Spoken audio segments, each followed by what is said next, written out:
everybody, it's Nick Leighton. And I'm Leah Bonnema. And we had so many great questions from you all in the wilderness. Ow! That we have a bonus episode. So here we go. Our first question, buckle up. This one's a bit of a journey. So, quote, I recently moved to a new company where one member of the janitorial staff does most of the washing up at the end of lunchtime. Once she's finished, she goes around the office and delivers employees their clean, dry food containers. One day, my food container was not returned to me, but because I was busy and stressed, I didn't really notice at the time, and it took another couple of weeks for my wife and I to notice. So I looked around all the cupboards and drawers at the office, and I found a stash of what appeared to be unclaimed food containers. I saw one of a different size, but in the same style as my missing one, and I took it. I felt a bit bad about it because it clearly wasn't mine, but I reasoned that as someone else was probably using mine, it wasn't too much of an issue. Fast forward another couple of weeks, and I spot what I'm sure is my original food container in the fridge, with some delicious-looking lunch inside. It, quote-unquote, belongs to a colleague of mine with whom I'm friendly, and because I couldn't demonstrate it was mine, and I didn't want an awkward conversation over something silly, I didn't say anything. But now, things have become fiendishly complicated. This week, I returned to my desk to find what appeared to be my original food container. It's a bit more tired looking than I'd expect after only a couple of months' use, but it's the same size and style as the one I lost. So while I'm not convinced it's mine, it very well could be.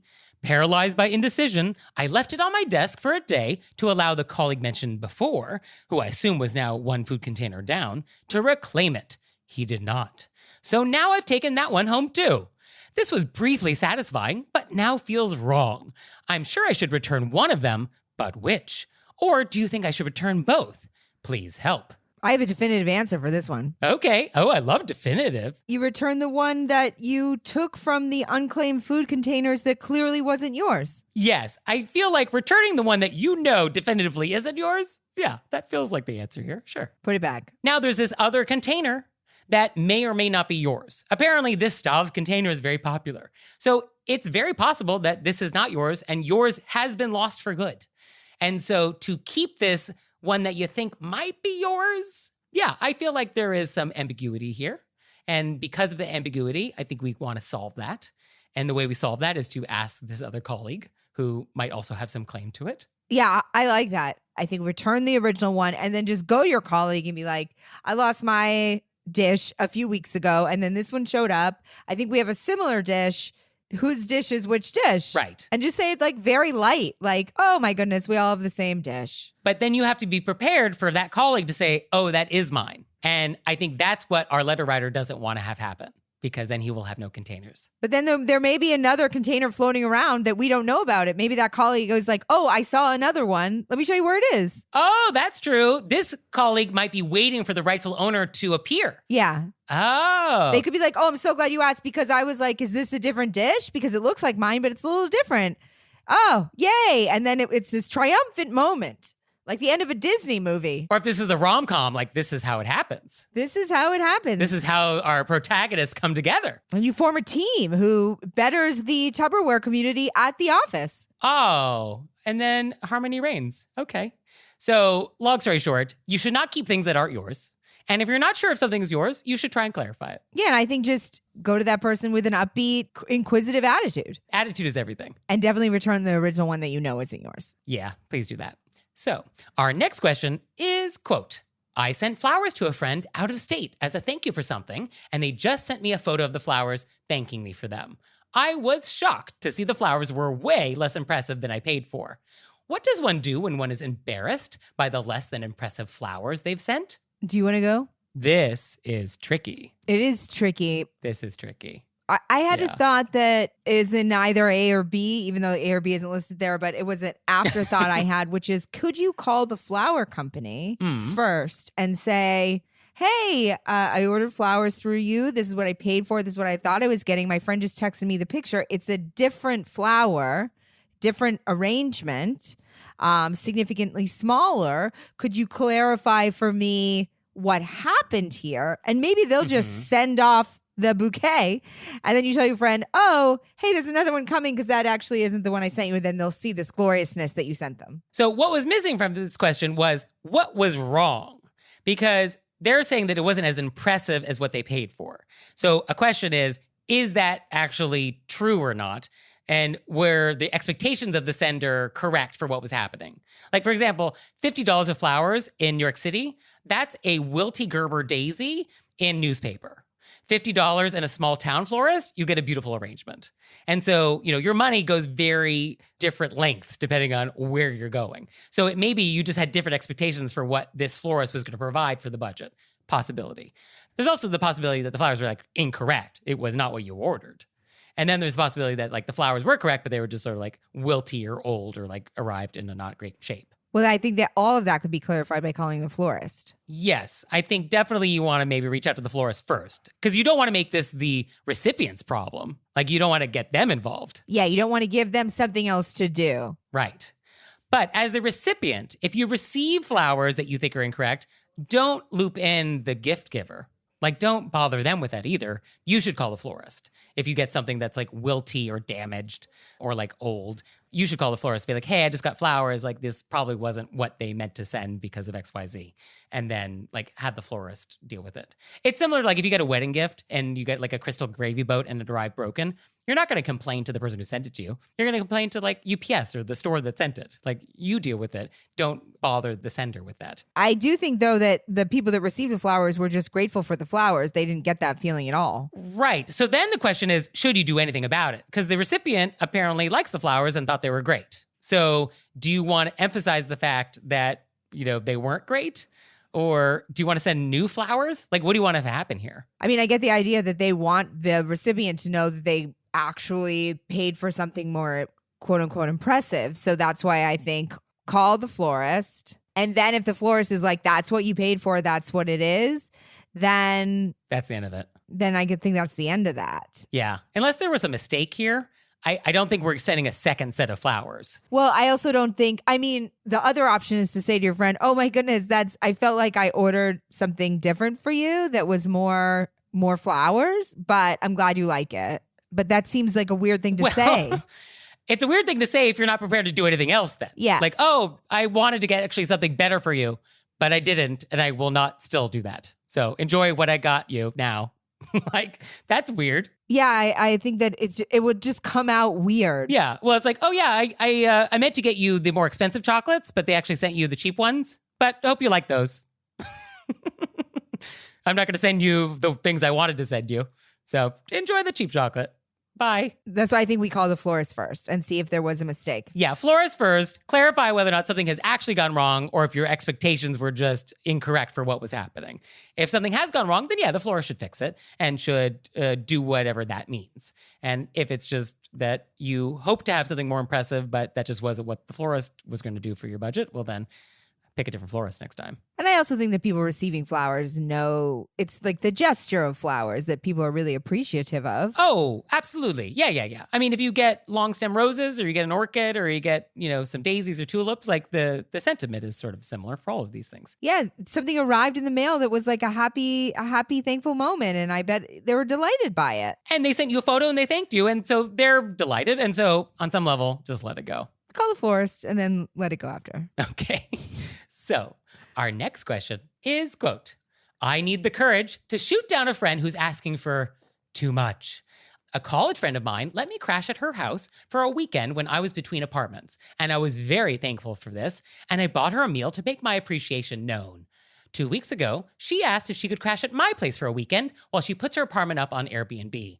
Naturally, I said yes, since she's been there for me and I can totally be there for her. But then things took a turn. She's since been leaving town every weekend to visit her boyfriend and leaves her keys with me, expecting me to drop them off to her Airbnb guests. I said I could do it once, but her apartment is pretty far from mine, and I don't have a car. I still did it because I'll be there for her in her time of need, but now she's expecting me to host her whenever she puts her place up on Airbnb, and she just asked me what I was doing for weekends for the next 2 months. I responded with, I have no idea, ha ha ha. She doesn't need a place to stay. She's just using me as a hostel while she makes money over the weekend. And while I love helping my friends, I also can't help but feel used in this dynamic. Yesterday, she wanted me to drop off the keys to her Airbnb guests again, but I've been under the weather, and I said I couldn't because I wasn't feeling well. And she said, oh, okay, no problem. Today, I've been feeling slightly better, and some of my friends dragged me out to get some hot bubble tea. And my friend posted a picture on her Instagram story. And then my friend with the Airbnb sends me an Instagram story saying, "Oh, I guess you're not too sick then. LOL." I feel so policed right now. I know I told her I couldn't help her out because I was unwell, but I also don't want to feel like my friends can't post pictures of me because I have to be sick in bed all day. How do I establish a boundary with this friend and let her know I'm done being used and also done being shamed for refusing to do her a favor? I don't know if when you read this question to yourself, the hair on the back of your neck stood up and then you started sort of sweating. But I most definitely did. Yeah, I did not love receiving this. Yeah, that was not thrilling. There's so much to this. If somebody does you a favor and lets you stay with them, you don't owe them the rest of your life. Yes, that is not in perpetuity. Correct. That's just up top. I feel like I don't know how we want to attack this question because there's the layers of what's being asked of her to do, to drive across town, to bring keys to Airbnb guests so your friend can make money, or the idea that you went out the next day after not feeling well and then she's like, what the words you use, policing your behavior. These are just, in my mind, egregious. Yeah, there's quite a few things to address here. I mean, broadly speaking, I think we all know this person who has the attitude of, well, if I don't ask, I don't get. And I'm just going to continue asking until you tell me no.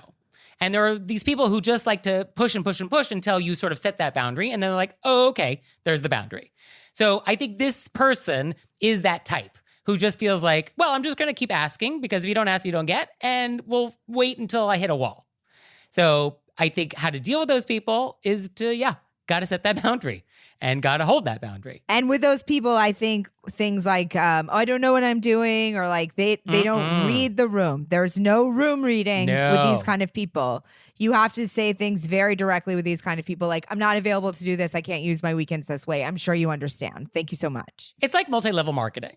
Those friends who are trying to sell you, multi-level marketing products, they are trained to overcome objections. So you do need to be very clear and be like, it's not for me. Thank you so much. Not like, oh, I'm not free for the party on Thursday. Well, like, what about next week? Yeah. Or like, oh, maybe not right now. I'll follow up with you in a month. So you just have to really be very clear. Absolutely. And I think with something like the, as I was saying, these I feel like two different issues with the apartment, but also with this somebody responding to your Instagram story being like, oh, you're not, I feel like this happens a lot. There has to be a thing where people can't do that. We're adults and it's not appropriate. Right. The Instagram thing, the social media thing, watching people and commenting happens a lot, and it has to be nipped in the bud. Yeah. That is not great because it makes people feel policed, like she said. It's very inappropriate. It's inappropriate behavior. Because it's condescending is not the right word. What is the right word? What's the feeling? I was trying to think of what the word is because it's judged. I feel like I'm being judged. But it's also parental in the negative sense. It feels chaperoned. It's chaperoned. It's like, are you my parole officer? That's what it feels like. And do I need to answer to you? Why do I need to answer to you is what it is. Yeah, that's what it is. Yeah. And it's sort of like, we're all adults, so I think we should all treat everybody like adults. I'm not a child. Okay. Yeah, definitely that's not great. But also, and I don't want to blame our letter writer at all because there's no blame here. But had our letter writer felt more comfortable being direct with this person, they would not have felt the need to sort of give excuses like, oh, I'm not feeling well today, so I can't do this favor for you. And so that's why it's like the Instagram story where like, oh, maybe you're not actually as under the weather as you said you were, why that sort of felt hypocritical to this other person and why they called you out on it. Whereas had you felt more comfortable with just being direct, which is like, I'm feeling under the weather. Okay, this is true. But also, I don't want to do this for you because you're taking advantage of me. And I feel like we need to end that. You said that in a nicer way. But I think if that was the conversation, who cares if I'm under the weather or not, or having bubble tea or not? I'm just not available to do this favor for you. And so who cares if you see my Instagram story? Yes. And in the same tone, you're fully welcome to be sick on a Friday and well on a Saturday, and it's nobody's business. Also that. Yeah, and it's like you want to say something like, oh, I'm sorry, should I get a permission slip from you? But obviously we're not saying that, but that's the feeling. Yeah, do you want a doctor's note? Do you want to see the blood test results? Like, what do you want from me? I had a friend say something similar to me a long time ago, and I still remember it. I was going to say, it stuck with you. Oh, it stuck with me. And I forget a lot of stuff because my memory, not so great, unless it's song lyrics. But unless it's Toto's Africa. Unless it's Toto's Africa. And then, wow, boy, do I know every single word. Call back. Boy, do I know every single word. But it's because it is so, it's just really inappropriate. Hey, she's calling you a liar. She's calling you a liar. Yeah, that actually is why that is such a problem, because she's just straight up saying you're lying. Which is definitively rude. Yeah, that is definitively rude. Yeah. Well, it's rude if you aren't lying. If you are a liar, well then, okay. Which our letter writer is most certainly not. Definitely not. So point being, I think we just have to have a real polite yet direct conversation about how you want to be able to help your friend out, but that unfortunately this is not possible on an ongoing basis. Also, and I do think that it is true. It's no longer that she needs something. It's that she's making money. That detail. There's so many details.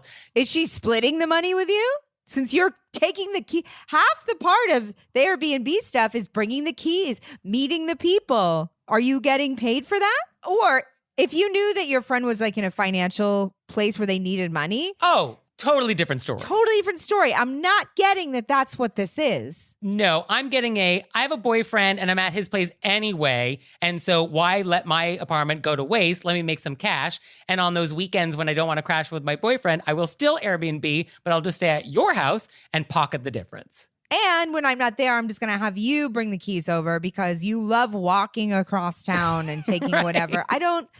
If this was a feeling like this person needed it, was trying to make their bills, but I don't get that at all. That would be a different conversation. Because if that was what was happening, you're not going to write us a letter about it. Yeah, you'd be like, oh, I want to help my friend out. Right. They're in a certain way. And I also think that a person who was in a certain way and needed help financially wouldn't behave so flippantly about it. Yeah, because also what is also missing here is a sense of appreciation. Yeah. It does feel like our friend is taking advantage of us, doesn't appreciate what we're doing for them, and is just sort of assuming that this is an obligation that we have now, which we do not have an obligation to run the Airbnb for you. Or that it's somehow fun for you to have her at your house every weekend and walk keys over to people across town. Yeah. So shut it down. Yeah, you got to shut it down. Direct and direct. Direct and direct. Direct and direct. Yeah, and polite, but direct, please. And please keep us posted. We'd love to hear how this one works out. Please keep us posted. And now it's time for an intermezzo. Intermezzo. So, we would really love it if you'd support our show and become a monthly member on Patreon. You know, we make the show entirely ourselves. There's no crew. There's no staff. You're looking at it. You're listening to it. Right. Exactly. And on Patreon, there's lots of extra bonus content. We have questions, we do videos. And I've actually just given Leah the password. And so now she's allowed to post things unsupervised. I'm gonna run wild. Right. So there's that. So please go to our website, wereraisedbywolves.com, and click on monthly membership and see if that's something you'd like to do. We would so appreciate your support. We really would. So please check it out. Thank you.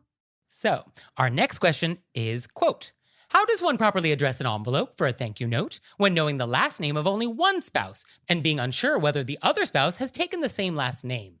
Is it a terrible faux pas to address both by one last name, only to find out later that they both kept their own? Thank you for answering this question that has multiple people puzzled. Multiple people. Multiple people. Wow. I was thinking about what I've done with envelopes where I've had said problem. And I was like, I don't think that Nick is going to appreciate what I've done in the past. Not with that introduction. No, what are you doing? I think that I have... One time, I think I definitely put the one person's last name. Okay. But I'm pretty sure that on multiple occasions I've written, say it was Chad and Lisa, and then I put like little hearts next to their name, and then I put no last name at all, and just the address. Okay. I mean, clever approach. I'm just on a first name basis with both of them. Maybe I put a little XO next to their name or whatever. Mm-hmm. It's going to Chad and Lisa at 123 Main Street. You know what I mean? Okay. I mean, it's casual. Okay, sure. It's personable. I like to say it's personable. What I also love is that apparently you have asked around and that you're having this etiquette debate amongst yourself. And so multiple people have weighed in. So I like the fact that people are having etiquette conversations out there. That does warm my little heart. So thank you for that. That is really fun. I think you'd also ask around and say, does anybody else know if said person took somebody's last name? Well, okay, yeah. So what are your choices here? So you could guess, you could just guess that they took the other person's name. You can just leave the name off, like what you do, add some hearts. You could add and the other person that lives there, or and guest. Or you can, toss in some other thing. But I mean, I think at the end of the day, let's just ask. Why is that not on the table as an option? I mean, I understand why they feel like they should know. I think that's where the people feel embarrassed. And by people, I mean myself. I don't want to speak for other people, but you feel like you should know. Well, you know what I mean? You're like, was this information give out and I missed it, Okay. But you don't know. And so I think guessing is not a good option because, if you guess wrong, that's not a good look. Leaving the names off, I mean, you could get away with that if you're super casual with these people, but it's a little weird. Bring in some colored pencils, Okay. I mean, you have to know your audience if you want to start doing illustrations on your envelope. But asking, I mean, I think so often with thank you notes or other things, there's this idea that they should be surprises that you don't know are coming, that are sprung on you. And so we don't want you to know I wrote you a thank you note. But, if given the choice between a thank you note that has the wrong name on it or it's coming, then I would just rather know it's coming. And you could just ask me hey, it was so lovely getting together with you and Lisa last night. Your lamb tagine was to die for. I was just updating my address book. What name does Lisa use socially? And just ask. Just ask. And you could ask Lisa directly. Lisa, what name do you use socially? Or ask the partner or anybody else in the household. Just ask. Nick, I love that. I love it. Right? Yep. Right. And you could just say, I'm updating my address book. You don't have to say, I'm writing you a thank you note for the lamb tagine. I love it. I think that's so perfect. Great. So when in doubt, with so many etiquette issues, when in doubt, just ask. When we assume, this is really the space where a lot of etiquette crimes happen. When we assume things, oh, I'm not pregnant. Why did you say I was pregnant? That's an assumption. That's an etiquette crime. I didn't take his name. Why would you assume? So you just ask. Well, I think it's also in this case, it's not even assuming, which is a great point that that's when things happen. But this is also being afraid to ask because you're afraid that that's somehow rude or you should know. Yeah. I mean, I do see a world in which I have been having dinner at Chad and Lisa's house for the last 10 years and I don't know her last name. There is a world in which how do you not know that? So if that's the situation, then I would ask around. Then you have to ask around. I mean, there is the point of no return sometimes for some etiquette questions, about what name do they use or, what is their job title? What company do they work for? There is a point where you get too far into a relationship where some of those basic biographical questions now feel awkward. Actually, I just had coffee with a friend who didn't know I went to college in New York City. And I was sort of I mean, I guess fine that you don't know that, but it's sort of where did you think I went to college? I've known you for 10 years. What is that biographical detail that you just don't have? That's weird. So it caught my eye. I mean, it wasn't catastrophic for our relationship, but it was oh, we're a little too far in our relationship for you to ask that. And this actually comes up a lot for people who do a lot of online dating, where you might meet them first online and you see their name, but you don't necessarily know how their name is pronounced. Yes, yes. And so then you have the first date and you're oh, so nice to meet you. And you're always talking to them directly. You're not using their name. And so you could get to a point where you're you have no idea how it's pronounced. It's so true. I think that's nip it in the bud. You got to go right up top. You got to nip it right in the bud. Be oh, I wasn't sure how it's pronounced. And so many etiquette crimes, they don't get better the longer you wait. So earlier is always better. I think you knocked this one out of the park, Nick, as you normally do. But this one was I heard the bat hit the ball. Oh, thank you so much. Well, this was an easy one. I mean, something involving envelopes and invitations and thank you notes. I got that in my sleep.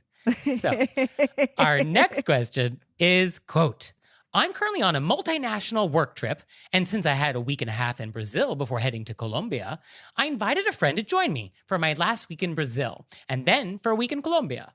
At the airport, as our flight was leaving, I was stopped because I did not meet travel requirements. Turns out I needed a yellow fever vaccine. My heart is broken that my companion got on the flight instead of waiting for the next one and maybe rescheduling our vacation. Was it rude of them to go without me? I'm hosting and I prepaid the hotel, airfare, champagne, rose petal bathroom, thousands of dollars. On one hand, they might as well enjoy it, but I'm still hurt that they didn't even check to see when the next plane out was. Whoa. I'm hurt. Can we just recap what happened here? So I'm at the airport, we're boarding, you're stopped, and you're like, oh, you don't have the right paperwork. I'm your friend. I'm like, bye. See ya. And I board the plane. Yeah, Is that what just happened here? That's what just happened. I think if we backed up a few, what happened was I spent my time and energies making this vacation for the weekend. I mean, what a nice friend. What a nice friend. I paid for my friend. We go to the airport. I get stopped. My friend just continues on. I mean, I want to hope. You want to hope that they didn't notice the friend got stopped? I want to hope that there's that, or that there's some conversation that did happen at the gate that is not being included in this letter. I have a feeling that it didn't. I feel when I read this that the friend just continued on. And got on the plane. In which case I feel like we were going to have to put friend in quotes. Okay, and I guess we're on the airplane and we see our friend has not boarded and we don't think that's a problem. I mean, benefit of the doubt. Sure. We would have to maybe they're on the plane, they're having a panic attack, they don't know what to do. Maybe they're not they're not familiar with traveling. They don't know if they get off, they can't get back on. Maybe they have a price on their heads. Maybe there are bounty hunters. Maybe they're smuggling wild birds who will die if they don't make it to the destination. And so they're like, I'm worried about the bounty hunters and the wild birds. My friend will understand. Let's leave that caveat open. Okay, sure. Put that on the list. What this should have been was a conversation at the airport, which was, oh my goodness, that's terrible you can't get on the plane right now. When is the next flight? What would you like me to do? Do you need help? What can I do to make this better? That would have been a nice conversation. And then if your friend was going to be okay with getting rebooked and all of that, then the person who paid for all of this should then say, please go ahead, enjoy the hotel and all that. I will see you in 5 days or whatever it is.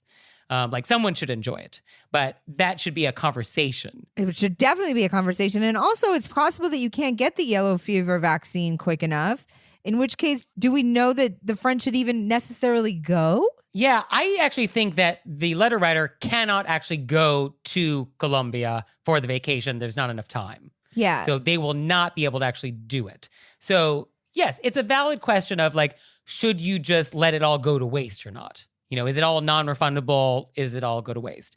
I think what I would do if I was the friend who could board the plane, I want to hang out with my friend. That's part of what this vacation is about. I don't want a solo trip to Colombia on my own. And I would just say, well, let's just bag it and let's just stay where we are for another week. We have the time available and let's just do that. I mean, I feel like that would have been the nicer outcome here. I definitely agree. And that's also what I would do. Unless my friend was like, I paid for it, please go. And insisted. I would leave it up to my friend because it's their money. But I think I would say, I'll just stay with you. Because I don't think I would be able to enjoy a bubble bath and champagne and rose petals on my own, knowing my friend was back in another country, unable to travel. I don't think so either. Yeah. I think this should be event. This is really a vent. And this is the sort of thing where it's am I really friends with them? Is this a relationship that we want to continue? Do I have the same values as this person? How aligned are we on the fundamentals? I think a lot of questions we get, they feel rude, people have been rude. And this one actually, to me, feels hurtful. Not that rude isn't hurtful, but it's an insensitivity that sort of made me a little sad. Can I say that? Yeah. I think it's because I visualized the airport, and airports inherently are emotional. Yeah. And I feel bad that somebody just sort of left and got on the plane without you when you were so kind. Yeah. And at that moment where the plane's taking off and you're just at the window watching it. Yeah. Yeah, I guess it's very I have a soundtrack. Oh, absolutely. You have a lot of high strings. Yes, a lot of strings. Yeah, and of course it's raining. There has to be some water coming down the glass pane overlooking the airport tarmac. Sure. Yeah. And I'm sorry it happened to you. Very sorry. And I hope that somebody treats you to a trip because you deserve it. Yeah, I mean, we'll take your bubble baths and rose petals and champagne vacations. Sign us up. Let us know where to be. We'll join you. So, Do you have questions out there for us? Let us know. You can let us know through our website, wereraisedbywolves.com, or you can leave us a voicemail or send us a text message, 267-CALL-RBW. And we'll see you next time. Bye. Bye.